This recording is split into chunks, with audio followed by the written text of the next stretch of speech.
Olá pessoal, bem-vindos a mais um vídeo em português. Hoje temos um vídeo muito especial. Eu digo isso sempre, mas porquê que é especial? Porque finalmente temos um livro de mitologia dedicado só para os nossos vídeos em português. É um livro que eu tive que procurar longe e arduamente. Por acaso é um livro de segunda mão que consegui encontrar e se chama O Livro de Ouro da Mitologia. Histórias de deuses e heróis. E esta vai ser a nossa saga de mitologia em português. Com o livro veio este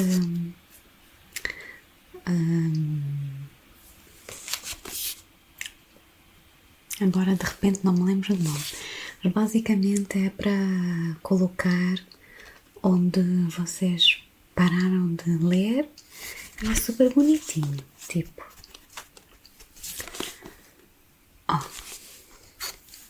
enfim, mas não é disso que a gente não é disso que a gente veio para aqui falar hoje, né? Então, pelo que eu consegui ver aqui, a maioria das histórias são sobre deuses romanos e gregos. Bem, pela capa eu devia ter deduzido, mas não tem problema. É um dos meus, é uma das minhas mitologias preferidas e pelos vossos comentários, a vossa também. Então, eu pensei que pudéssemos ler algumas, pelo menos, aqui hoje. E algumas das histórias aqui são idênticas a um dos meus vídeos de deusa grega. Então eu pensei que pudéssemos, sei lá, fazer uma dedicação a essas histórias, mas desta vez em português, claro. Desta vez em português. Eu sou poeta sem querer, sem saber. Enfim, mas então, vamos começar pelo Apolo e Daphne. Aqui a página 27.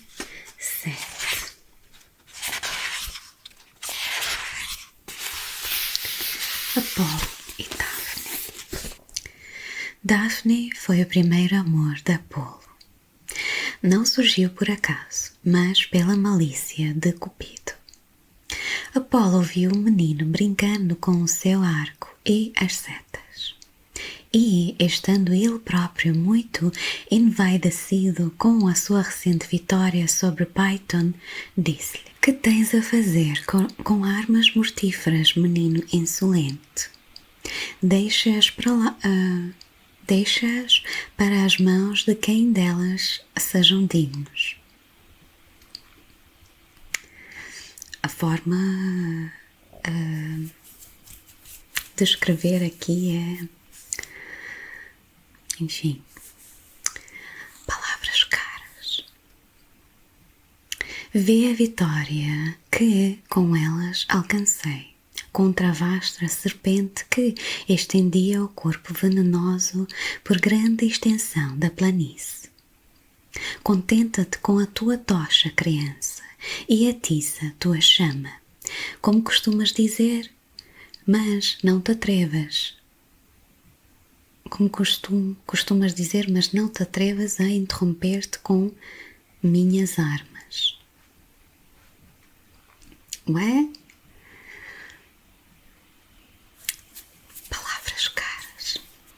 O filho de Vênus ouviu essas palavras e retrucou. Tuas setas podem ferir todas as outras coisas, Apolo, mas as minhas podem ferir-te a ti. Assim dizendo, pôs-se de pé numa rocha do Parnaso e tirou da aljava duas setas diferentes, uma feita para atrair o amor, outra para afastá-lo. A primeira era de ouro e tinha a ponta aguçada. A segunda, de ponta rombuda, era de chumbo. Com a seta de ponta de chumbo feriu a ninfa Daphne, filha do rio deus Peneu, e a de outro feriu Apolo no coração. Sem demora, o deus foi tomado de amor pela donzela, e esta sentiu horror à ideia de amar. Seu prazer consistia nas caminhadas pelos bosques e na caça. Muitos amantes a buscavam, mas ela recusava a todos, passeando pelos bosques, sem pensar em Cupido nem em Himeneu. Seu pai muitas vezes lhe dizia: Filha, deves dar-me um genro, dar-me netos. Temendo o casamento como um crime, com as belas faces curadas, ela se abraçou ao pai implorando: Concede esta graça, pai querido. Faz com que eu não me case jamais. Não está fácil para a Daphne, mas eu já sabia. A contragosto, ele consentiu, observando ao mesmo tempo, porém: O teu próprio rosto é contrário a esse voto. Apolo amou-a e lutou para obtê-la. Ele, que era o oráculo de todo o mundo, não foi bastante sábio para prever o seu próprio destino. Vendo os cabelos caírem desordenados pelos ombros da ninfa, imaginou: se são tão belos em desordem, como deverão ser quando arranjados? Viu seus olhos brilharem como estrelas. Viu seus lábios e não se deu por satisfeito só em vê-los. Admirou suas mãos e os braços, nus até aos ombros. E tudo o que estava escondido da vista imaginou mais belo ainda. Seguiu-a, ela fugiu, mais rápida que o vento, e não se retardou um momento ante as suas súplicas. Para, filha de Peneu. Opá, não posso com esse nome. Peneu. Ele exclamou: Não sou um inimigo. Não fujas de mim como a ovelha foge de um lobo, ou a pomba do milhavre. É por amor que te persigo. Sofro de medo que, por minha culpa, caias e te machuques nestas pedras. Não corres tão depressa, peço-te, e correrei também mais devagar. Não sou um homem rude, um Campónio buçal. Júpiter é o meu pai. Sou senhor do Delfos. Sou senhor de Delfos e Tenedos.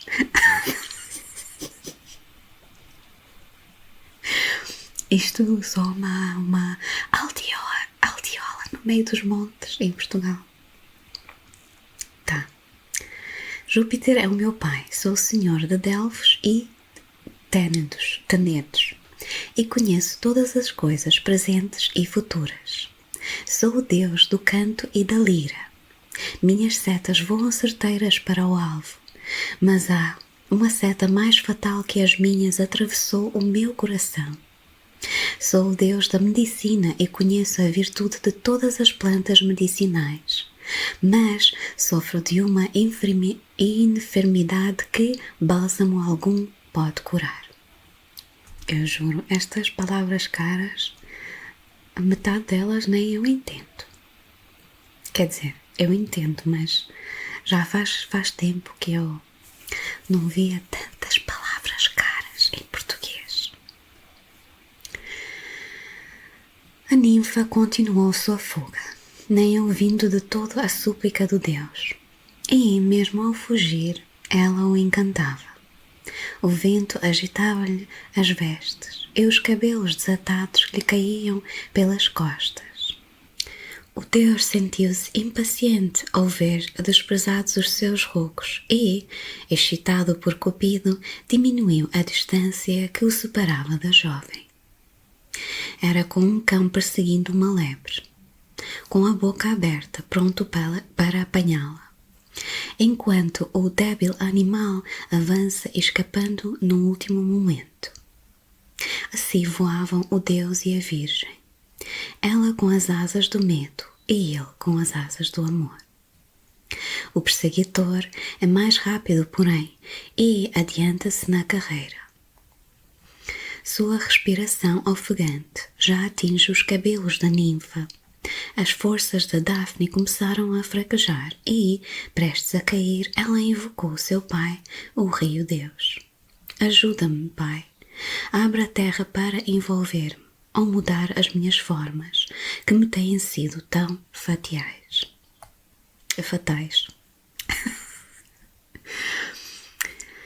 Man mal pronunciou estas palavras. Um torpor lhe ganha todos os membros. Seu peito começou a revestir-se de uma leve casca. Seus cabelos transformaram-se em folhas. Seus braços mudaram-se para galhos.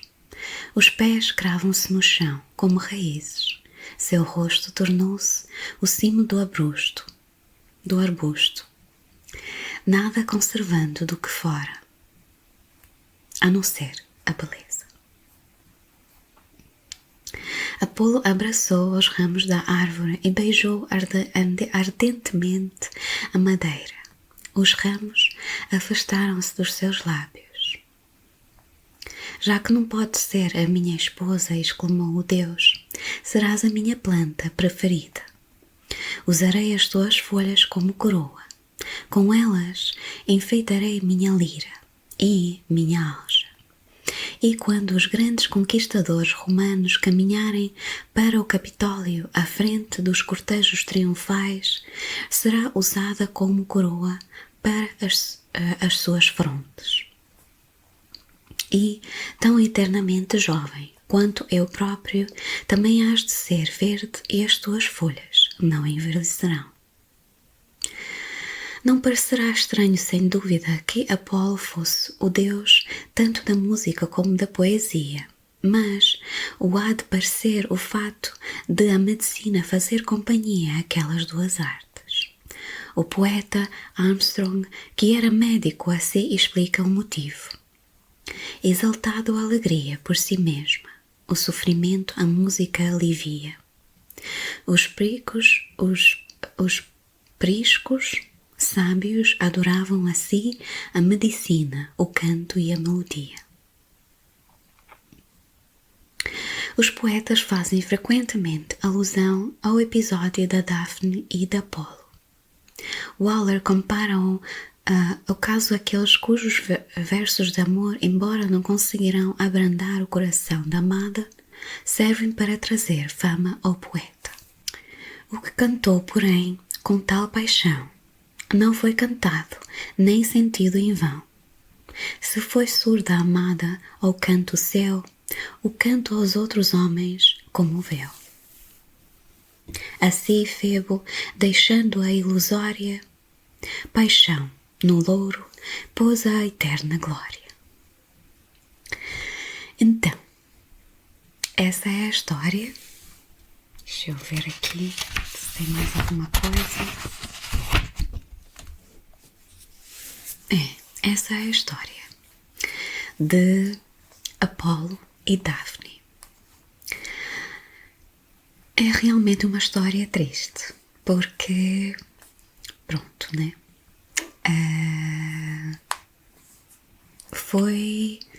Eu nem sei, assim, não posso dizer que, o Cupido é o culpado, porque o Apolo é que se foi meter com ele, né? E, bem, o Cupido não é o deus mais conhecido, sei lá, pela sabedoria, paciência e tudo mais. Então, assim, não esperava menos dele. Mas, sei lá, a Daphne é aquele exemplo de estar no lugar errado, a hora errada, né? Porque ela estava a passar tranquilamente, a viver a sua vida, a passear no bosque e pronto, teve que levar com um amor do Apolo. Enfim, mas então ela pediu ao pai para ser transformada em, enfim, alguma coisa que não possa casar, né? E assim resultou em uma árvore de louro.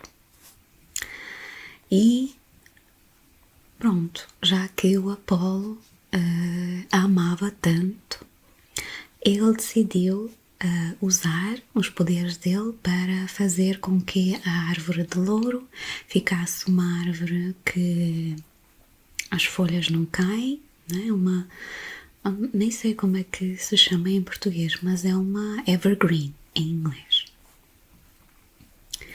Enfim, e se a coroa de louro o Apolo usou, bem, é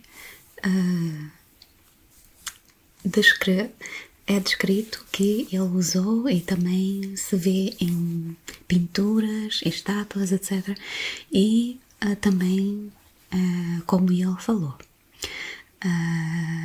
usaram em casos de imperadores e, enfim, todos os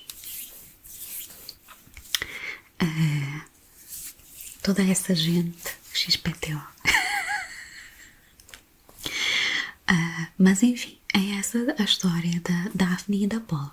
Por acaso, uma das coisas que eu fiquei contente a ver quando fui à Grécia é que Daphne, por acaso, é bastante popular.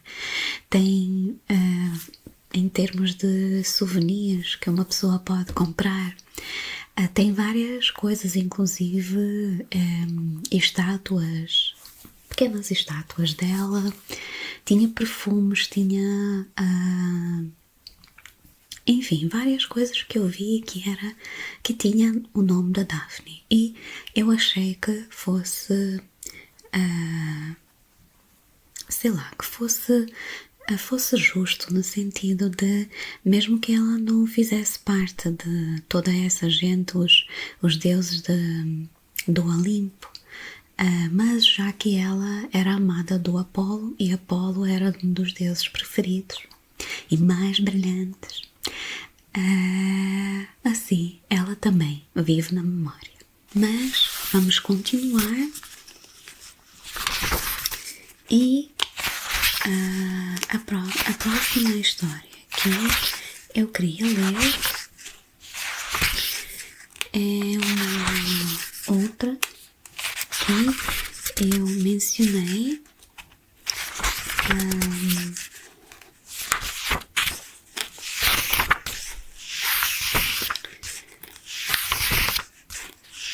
no meu vídeo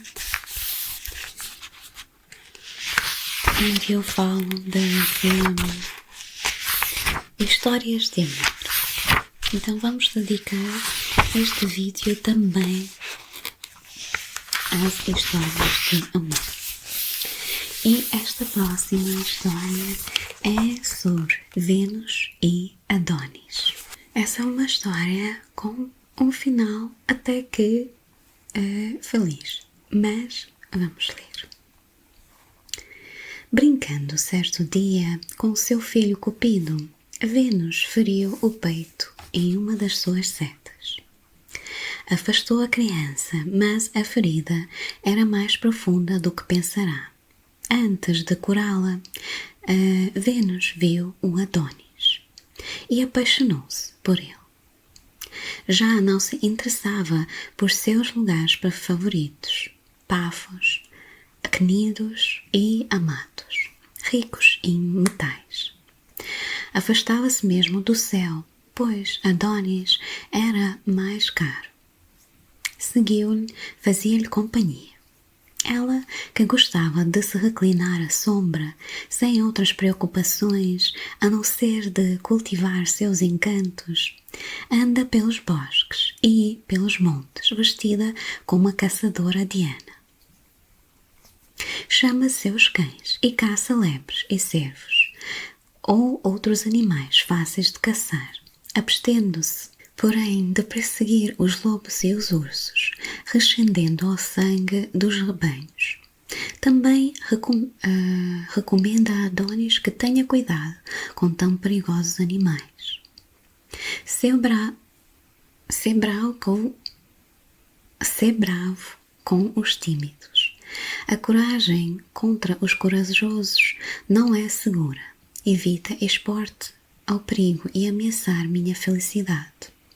Não ataques os animais que a natureza armou. Não aprecio tua glória ao ponto de conseguir que a conquistes expondo-te assim. Tua juventude e a beleza que encanta Vênus não enternecerão os corações. Enternecerão. Meu Deus, por que eu estou com tanta dificuldade de ler este português? Não sei, estava a parecer escrito ao contrário.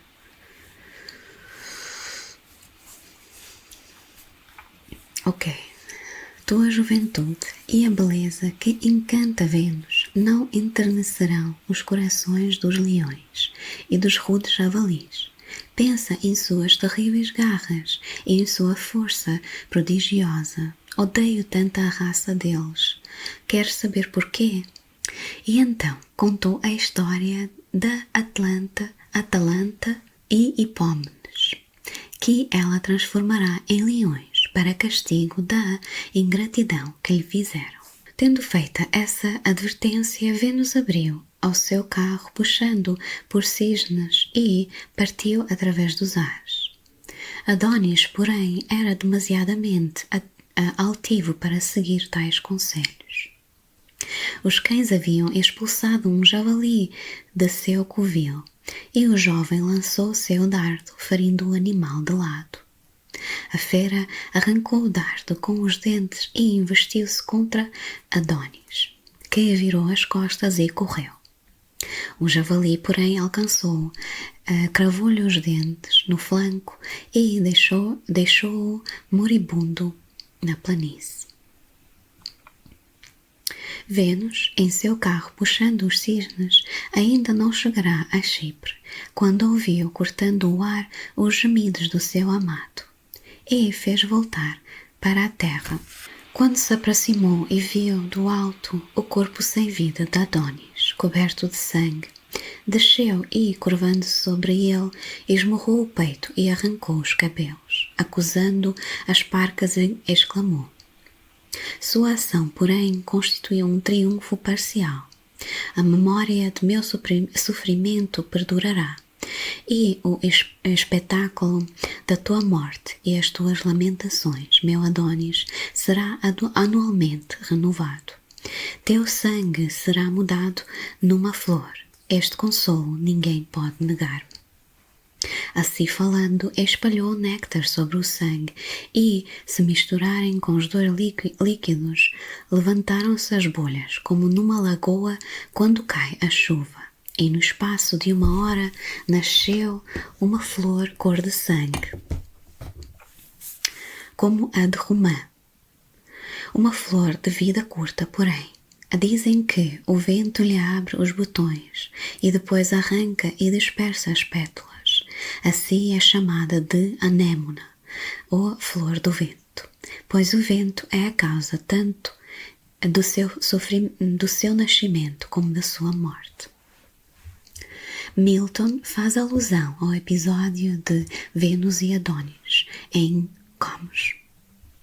Entre moitas de rosas e jacintos, muitas vezes repousa o jovem Adonis, amortecido a dor, e ao seu lado jaz a triste rainha dos assírios. E assim é descrita aqui a história de Vênus e Adonis. eu gostava que o livro incluísse um pouco mais detalhes sobre a própria história, porque eles meio que saltaram logo tipo, ela se apaixonou por ele e de repente já estava a perseguir a ele, eles já eram amantes e de repente ele morre. Enfim, mas a história é um pouco mais avançada, como sempre. Na verdade, Adonis era filho de uma rainha que se dizia ser tão bela ou ainda mais bela que Vênus. Ela soube disso e castigou ela. De repente eu não me lembro qual era o castigo, mas enfim, o resultado era Adonis. Então ele foi o filho dessa rainha. E sim, Vênus apaixonou-se por ele. Também na história que eu conhecia,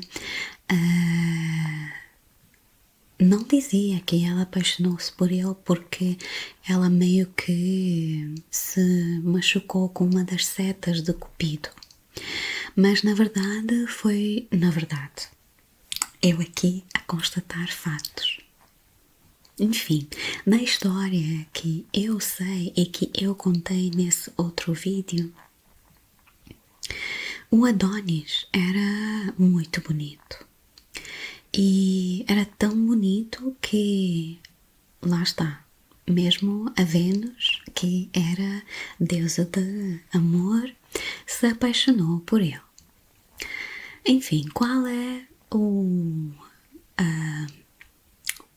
a origem do seu amor? Eu não sei se foi realmente a seta do Cupido, se foi porque o Adonis era muito bonito, não sei, mas é isso. E também a parte da história que, lá está, no final, ela meio que lança uma maldição, mas nessa outra história que, lá está, tem fatos um pouco diferentes. Ela pediu a Perséfone, que é a deusa que, junto com o Hades, é a dona, ou enfim, tem o poder no sobremundo, ou mundo dos mortos. Ela pediu a ela que o Adonis voltasse a cada 6 meses, que é uma história muito semelhante a outros mitos da Mesopotâmia, da deusa Inanna e o marido dela. Enfim, mas é isso. Adonis morreu por causa da estupidez dele. Ela bem que lhe disse, mas ele não quis saber e foi atacar o javali que, bem, devolveu-lhe o favor. Mas é essa a história de Vênus e Adonis. Na nossa próxima história, vamos incluir alguém que foi culpado de certa parte pelas histórias anteriores. E é o Cupido e a Psique. Certos rei e a rainha tinham 3 filhas. A formosura das 2 mais velhas era fora do comum, mas a beleza da menina mais nova era tão maravilhosa que não existem palavras para expressá-la como merece. A fama de tal beleza foi tão grande que estrangeiros de países vizinhos iam em multidões admirá-la assombrados, rendendo à jovem homenagens que só se devem à própria Vênus. Na verdade, Vênus viu os seus altares desertos, enquanto os homens voltavam a sua devoção à jovem virgem. Qual é essa da jovem virgem? Como é que eles sabem? Eles não estavam lá para ver. Enfim, quando esta passava, as pessoas entoavam-lhe loas e semeavam seu caminho de coroas e flores. E o desvirtuamento de uma homenagem devida apenas aos poderes imortais para a exaltação de uma simples mortal ofendeu profundamente a Vênus. Sacudindo com indignação a linda cabeleireira, ela exclamou: terei então de ser eclipsada em minhas honras por uma jovem mortal? E vão aquele pastor real, cujo julgamento foi aprovado pelo próprio Jove, concedeu-me a palma da beleza sobre as minhas ilustres rivais, Palas e Juno. Ela não poderá, contudo, usurpar minhas honras tranquilamente. Dar-lhe-ei motivo para se arrepender dessa beleza injustificada. Chama-me então o meu filho alado Cupido, bastante ardiloso por sua própria natureza, e o exalta e provoca-o ainda mais por seus cumprimentos. Mostra-lhe Psique e diz: castiga, meu filho, aquela audaciosa beleza. Assegura a tua mãe uma vingança tão doce quanto foram amargas as injúrias recebidas. Infunde no peito daquela altiva donzela uma paixão por alguém ser baixo e indigno, de sorte que ela possa colher uma mortificação tão grande quanto o júbilo e o triunfo de agora. O Cupido preparou-se para obedecer às ordens maternas. Há duas fontes no jardim de Vênus, uma de água doce, outra de água amarga. Cupido encheu 2 vasos de âmbar, cada um com a água de uma das fontes, e, suspendendo-os no alto da sua aljava, dirigindo-se ao quarto de Psique, que encontrou dormindo.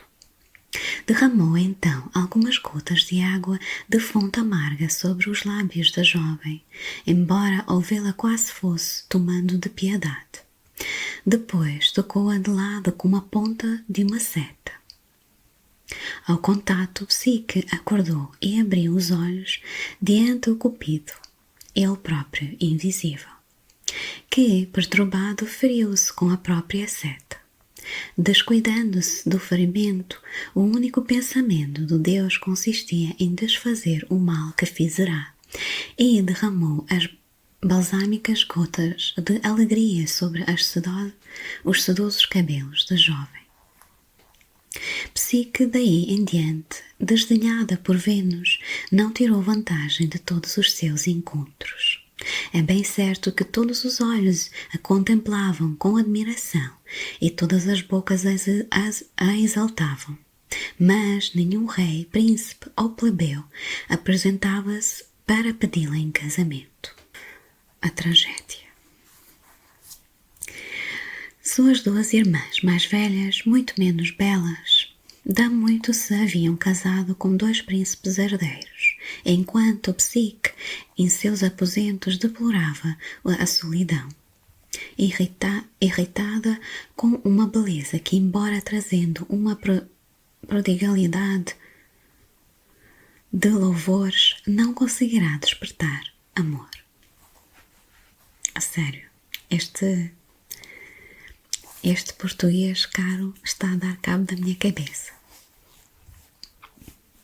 É o que é. Seus pais, receosos de que inadvertidamente tivessem incorrido na ira dos deuses, consultaram o oráculo de Apolo, que respondeu: a Virgem não se destina a ser esposa de um amante mortal.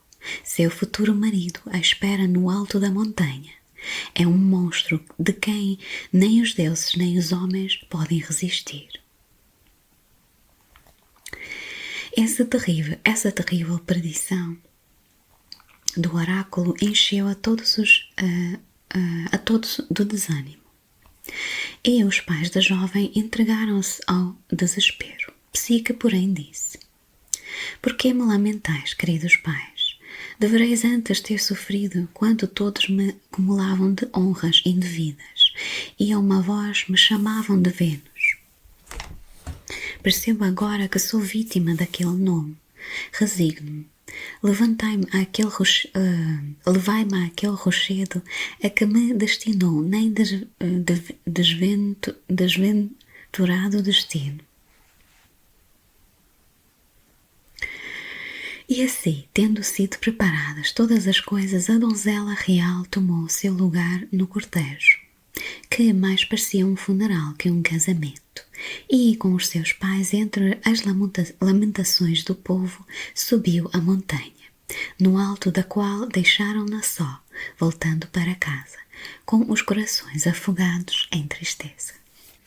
Enquanto Psique estava de pé no alto da montanha, tremendo de medo e com os olhos cheios de lágrimas, o gentil Zéfiro a levantou acima da terra e a conduziu suavemente até um vale florido. Pouco a pouco, a jovem acalmou-se e estendeu-se na relva para dormir.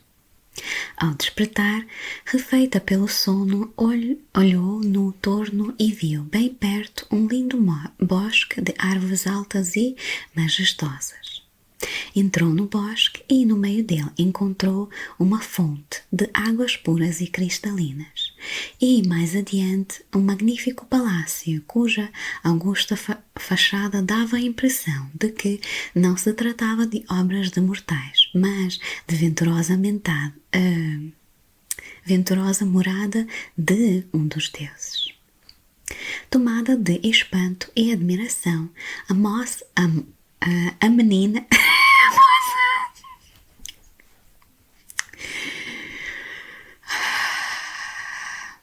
a moça aproximou-se do palácio e aventurou-se a entrar. Cada objeto que viu a encheu de assombro. Colunas de ouro sustentavam o teto abordoado e as paredes eram ornadas de baixos relevos e pinturas de animais selvagens e cenas rurais, representados de modo a deleitar os olhos do espectador.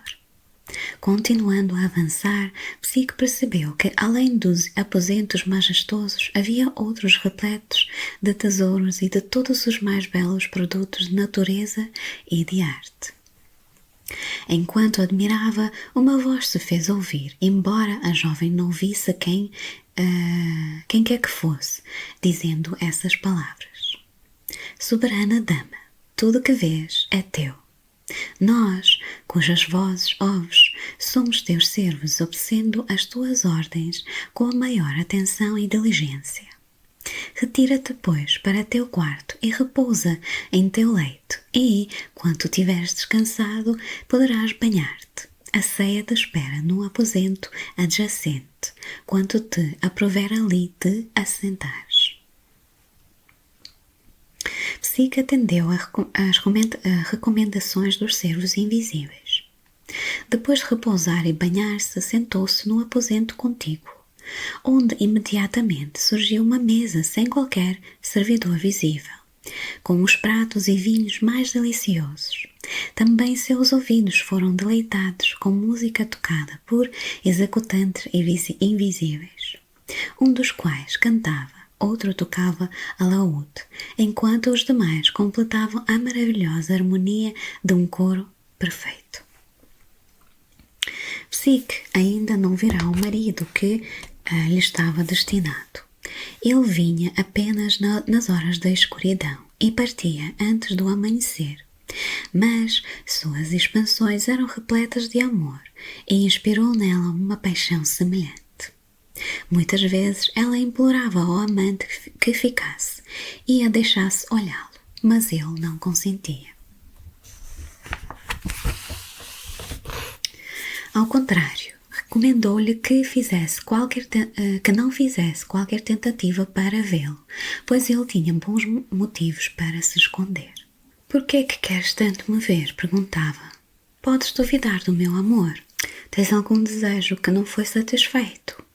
Se me vires, talvez fosses temer-me. talvez adorar-me, mas a única coisa que peço é que me ames. Prefiro que me ames como igual a que me adores como Deus. Estes argumentos, de certo modo, inquietaram Psique durante algum tempo. E, enquanto tudo foi novidade, ela se sentiu feliz. Finalmente, porém, a lembrança dos seus pais, que ignoravam seu destino, e das irmãs, impedidas de compartilhar com ela as delícias de sua situação, dominou-lhe o espírito, e ela começou a considerar o palácio apenas como uma esplêndida prisão. Quando o marido apareceu certa noite, ela lhe contou seus sofrimentos e acabou, embora a custo, obtendo o seu consentimento que as suas irmãs pudessem visitá-la. Assim, chamando Zéfiro, ela lhe transmitiu as ordens do marido, e ele, obedecendo prontamente, trouxe as irmãs da Psique, através das montanhas, para o vale onde ficava o seu palácio.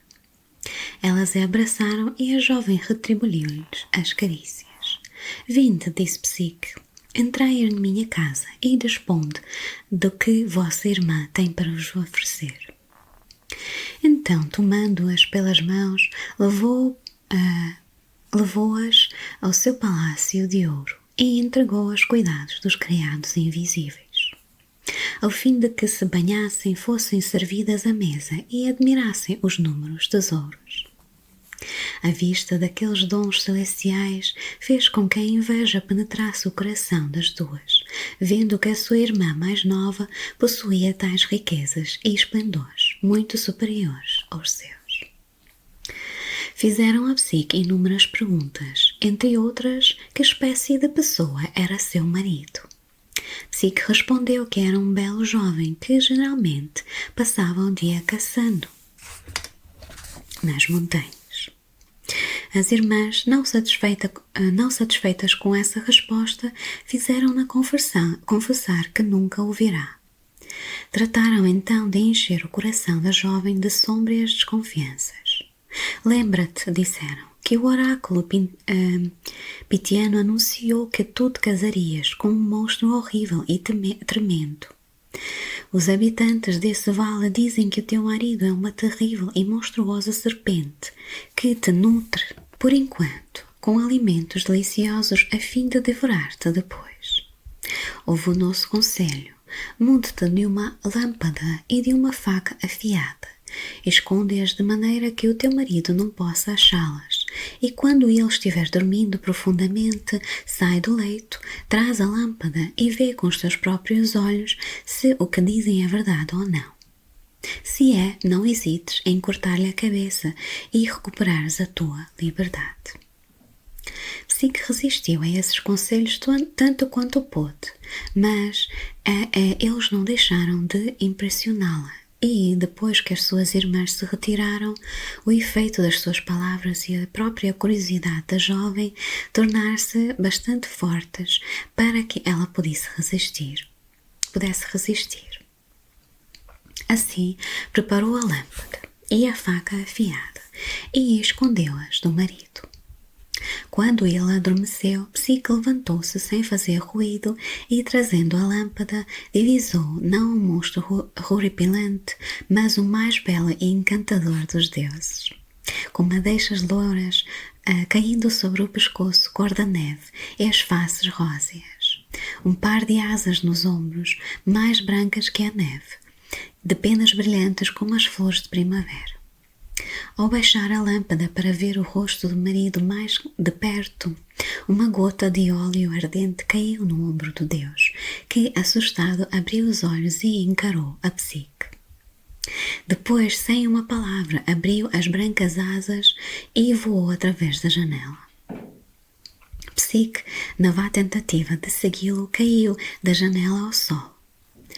Cupido, vendo-a estendida no chão, parou o voo por um instante e disse: Tola Psique, é assim que retribuis meu amor. Depois de haver desobedecido às ordens de minha mãe e te tornado minha esposa, tu me julgavas um monstro e estavas exposta a cortar a minha cabeça. Vai, volta para junto das tuas irmãs, cujos conselhos pareces preferir aos meus. Não te imponho outro castigo, além de deixar-me para sempre. O amor não pode conviver com a desconfiança. Uau, dramático. Assim dizendo, ele continuou seu voo, deixando a pobre Psyche estendida no chão, lamentando-se tristemente. Quando se recompôs um pouco, olhou em torno, mas o palácio e os seus jardins haviam desaparecido e ela se viu num campo aberto a pequena distância da cidade onde moravam as suas irmãs. Procurou-as e contou-lhes toda a história do seu infortúnio, com o que as desprezíveis criaturas, fingindo pensar, na verdade, se regozijavam. Estas palavras caras. Agora, talvez ele escolha uma de nós, disseram. Levadas por essa ideia e sem dizer uma palavra sobre suas intenções, cada uma delas levantou-se cedo na manhã seguinte, dirigiu-se ao alto da montanha e convocou o Zéfiro para recebê-las e levá-las ao seu senhor. Depois atirou-se no ar e, não sendo sustentada pelo Zéfiro, caiu no precipício e despedaçou. Ok? Enquanto isso, Psyche caminhava noite em dia, sem repouso nem alimentação à procura do marido.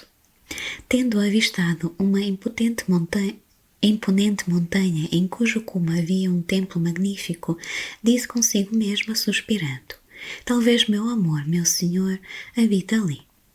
E assim dizendo, dirigiu-se ao templo. Mal entrará, viu montões de trigo, quer em espigas, quer em feixes, misturando com espigas de cevada. Espalhados em torno havia foices e ancinhos e todos os demais instrumentos de ceifa, em desordem como que atirados descuidadamente pelas mãos de ceifadores cansados, nas horas escaldantes do dia. A piedosa Psyche, por fim, aquela confusão indizível, separando e colocando cada coisa em um lugar devido, convencida de que não deveria negligenciar o culto de nenhum Deus, mas ao contrário procurar com sua diligência cultuá-los todos.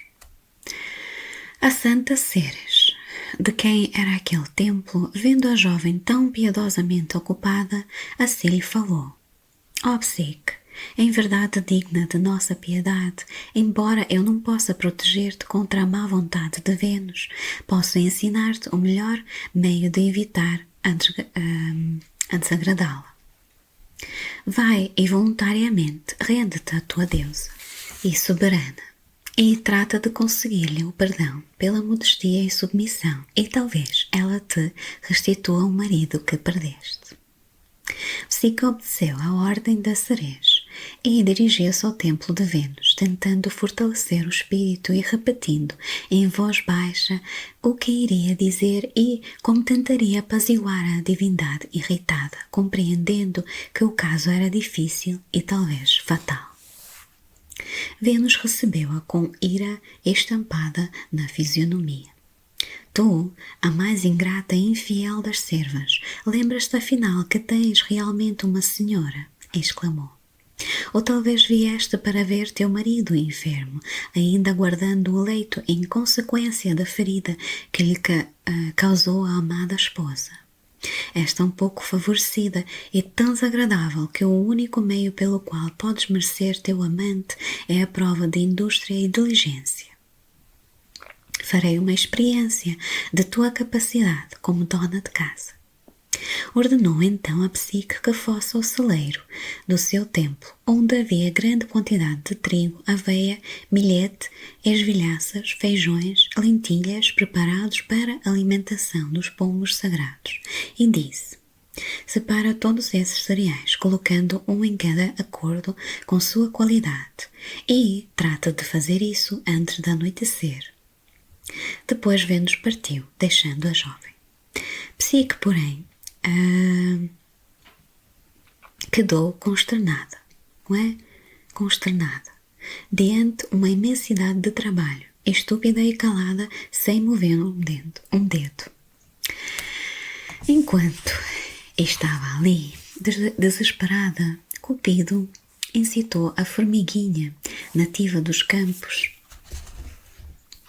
a ter pena dela. A chefe do formigueiro e toda a multidão de suas súditas de 6 pernas aproximaram-se do montão de cereais e, com a maior diligência, tornando grão a grão, separaram um montão, formando um monte de cada qualidade e, quando tudo terminou, desapareceram no momento. Ao aproximar-se do crepúsculo, Vênus voltou do banquete dos deuses, recebendo os perfumes, rescendendo a perfumes e coroada de rosas. Vendo a tarefa executada, exclamou: Isso não é obra tua, desgraçada, mas aquele que conseguiste para seu infortúnio e para o teu. Assim dizendo, deu à jovem um pedaço de pão preto para a ceia e partiu. Na manhã seguinte, Vênus mandou chamar Psique e disse-lhe: Olha para aquele bosque que se estende à margem do rio. Ali encontrarás carneiros pastando sem um pastor, cobertos de lã brilhante como o ouro.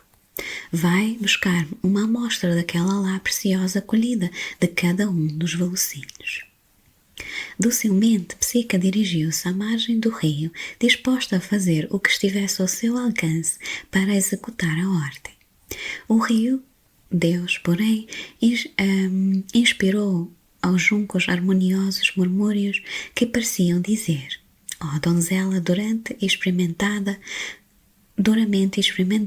não desafies a corrente perigosa, nem te aventures entre os formidáveis carneiros de outra margem. Pois enquanto eles estiverem sob a influência do sol nascente, são dominados pela raiva cruel de destruir os mortais, com os seus chifres aguçados ou os seus rudes dentes.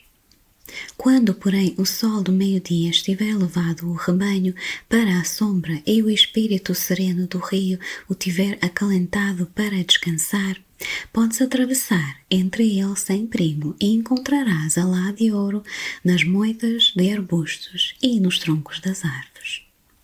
Assim, o bondoso rio Deus ensinou a Psique o que deveria fazer para executar a sua tarefa.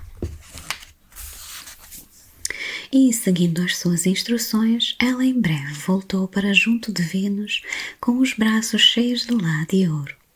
Não foi, contudo, recebida com benevolência por sua implacável senhora, que disse: Sei muito bem que não foi seu próprio esforço que foste bem sucedida nessa tarefa e ainda não estou convencida de que tenhas capacidade para executar sozinha uma tarefa útil. Toma esta caixa, vai às sombras infernais e entrega a Perséfone. Proserpina. Então, Perséfone em português é Proserpina. Proserpina. Essa mesmo. Enfim, Proserpina, dizendo: Minha senhora Vênus, quer que lhe mandes um pouco da tua beleza, pois tratando do seu filho efêmero, ela perdeu alguma da sua própria. Não demores a executar o encargo, pois preciso disso para aparecer na reunião dos deuses e as deusas desta noite. Psique ficou certa de que a sua perda era agora inevitável. Obrigada a ir com os seus próprios pés diretamente ao Érebo. Assim, para não adiar o inevitável, dirigiu-se ao alto de uma elevada torre, para que de lá se precipitar de maneira a tornar mais curta a descida para as sombras. Uma voz vinda da torre disse-lhe, porém: Porque, desventurada jovem, pretendes pôr fim aos teus dias de modo tão horrível? E que covardia faz desanimar diante desse último perigo que então milagrosamente venceu outros tantos? Em seguida, a voz lhe disse como através de certa gruta poderia alcançar o reino do Plutão e como evitar os perigos do caminho, passar por Cérbero, o cão das três cabeças, e convencer Caronte, o barqueiro, atravessá-la para a transportá-la para a travessia do Negro Rio e trazê-la de volta. Quando Proserpina te der a caixa com a sua beleza, acrescentou, porém, a voz: tem cuidado acima de todas as coisas, para de modo algum abrires a caixa e não permitir que a tua curiosidade lhe olhe o tesouro da beleza das deusas. Animada por estas palavras, Psique seguiu todas as recomendações e se chegou sã e salva ao reino do Plutão. Foi admitida no palácio da Proserpina e, sem aceitar o delicioso banquete que lhe foi oferecido, contentando-se com um pão seco para alimentar-se, transmitiu o recado da Vênus. A caixa lhe foi devolvida sem demora, fechada e repleta de coisas preciosas. Psique voltou então pelo mesmo caminho e bem feliz se sentiu quando viu de novo a luz do dia. Porém, ao vencer tantos perigos, foi dominada pelo imenso desejo de examinar o conteúdo da caixa. Como? Exclamou. Eu, transportando a beleza divina, não aproveitarei uma parte mínima dela para pôr em minha face e para ser mais bela aos olhos do meu próprio marido. Assim dizendo, abriu cuidadosamente a caixa, mas nada ali encontrou de beleza. E sim, o infernal e verdadeiro sono Estígio, que, libertando-se da prisão, tomou posse dela e fê-la cair no meio do caminho como um cadáver sem senso de movimento. Cupido, porém, já reestabelecido do seu ferimento e já não suportando a ausência da sua amada Psique, passando pela greta da janela do seu quarto, que fora deixada aberta, voou até o lugar onde estava a jovem e, retirando o sono do seu corpo, fechou-o de novo na caixa e acordou a Psique com um ligeiro contato de uma das suas setas. Mais uma vez exclamou: quase morreste devido à mesma curiosidade. Mas agora executa exatamente a tarefa que lhe foi imposta por minha mãe e cuidarei do resto. Então Cupido, rápido como um relâmpago, penetrando através das alturas do céu, apresentou-se diante de Júpiter com sua súplica. Júpiter ouviu-o com benevolência e advogou com tanto empenho a causa dos amantes que conseguiu a concordância da Vênus. Mandou então Mercúrio levar Psique à Assembleia Celestial e, quando ela chegou, entregou-lhe uma taça de ambrósia, dizendo: bebe isto, Psique, e sê imortal. Cupido não romperá jamais o laço que atou, mas essas núpcias serão perpétuas. Assim, Psique ficou finalmente unida a Cupido e mais tarde tiveram uma filha, cujo nome foi Prazer. Bem, esta última história foi bem mais longa e bem mais detalhada que as outras duas. Inesperadamente. Inclusive, esta história incluía muito mais detalhes do que eu originalmente falei no meu vídeo em inglês. Mas eu achei a história um pouco, sei lá, porque no fundo a Psique não fez nada, né? Tipo, tudo ao contrário. Ok, ela não teve culpa de ser bonita, né? E de ser tão louvada pela sua beleza e toda a atenção que ela recebia, tanto que, lá está, Vênus sentiu-se que ela não estava a receber a atenção apropriada para ela. Mas depois disso, enfim, né? Tipo, ela ouviu as irmãs, seguiu a ideia ridícula delas. A curiosidade sim matou o gato. Ou quase que matou, né? Porque, pronto, ela parece que sobreviveu à queda da janela. Mas, depois disso, ela, lá está, pediram-lhe para fazer uma coisa. Ela ficou ali a olhar como um burro para o tacho. Disseram-me para fazer outra tarefa. De novo, né? Outro alguém ajudou-lhe. Ok, as primeiras tarefas até que eram difíceis, talvez não eram as mais executáveis, mas a última tarefa, né? Ir ao submundo e trazer a caixa, era completamente execuível, né? Fácil de fazer. Até que ela fez, ao ponto de que, pronto, a curiosidade matou o gato de novo. Enfim, então, para mim, não sei, ok, ela é bonita e tal, não sei qual é o resto da personalidade dela, mas ela que me parece, meio que me parece aquela donzela em constante necessidade de ser salva. E eu não gosto nada desse tipo de gente. Então eu e a psique não íamos nos dar bem. Mas enfim, no final acabou tudo bem e lá está, é é uma história de final feliz, que é uma história muito rara na mitologia grega. De qualquer forma, já que